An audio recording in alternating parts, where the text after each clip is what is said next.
मुझे मोहब्बत से नफरत है।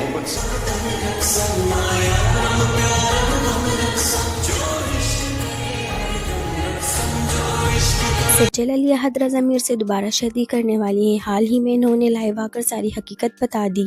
इनकी आंखों में आंसू भी थे और बहुत ज़्यादा दुख भी था। तमाम तफसील आपको बताएंगे इस वीडियो में। आपसे रिक्वेस्ट है कि वीडियो एंड तक लाजमी देखिएगा और हमारे चैनल को लाइक करने के साथ सब्सक्राइब भी कर दीजिएगा ताकि हमारी आने वाली हर नई वीडियो आप तक बआसानी पहुँच सके। यूएफयू इन्फो की नई वीडियो में एक बार फिर से खुशामदीद। दोस्तों, कुछ दिन पहले ही हम टीवी की 20वीं सालगिरह थी, जिसके मौके पर सज्जल अली और अहद रज़ा मीर इस इवेंट में मौजूद थे। अहद रज़ा मीर और सज्जल की आंखें नम थी, दोनों की इन आंखों में आंसू थे। यूं लग रहा था कि जैसे दोनों ही एक दूसरे से तलाक के बाद काफ़ी ज़्यादा पछता रहे हैं।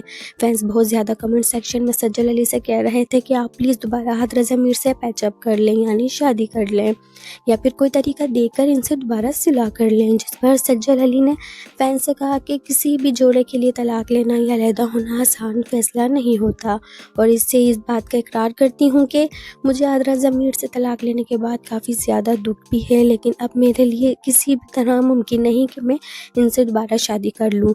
मज़ीद सज्जल अली ने फैन से रिक्वेस्ट भी की कि तलाक के बाद अब बार बार मेरा नाम अहद रज़ा मीर के साथ ना जोड़ें, क्योंकि उन्हें ये वीडियो देख के बहुत ज़्यादा तकलीफ का सामना। देख के क्या राय रखते हैं हमें कॉमेंट्स बॉक्स में लाजमी बताइएगा। मिलते हैं एक नई वीडियो के साथ, तब तक के लिए अल्लाह हाफिज़।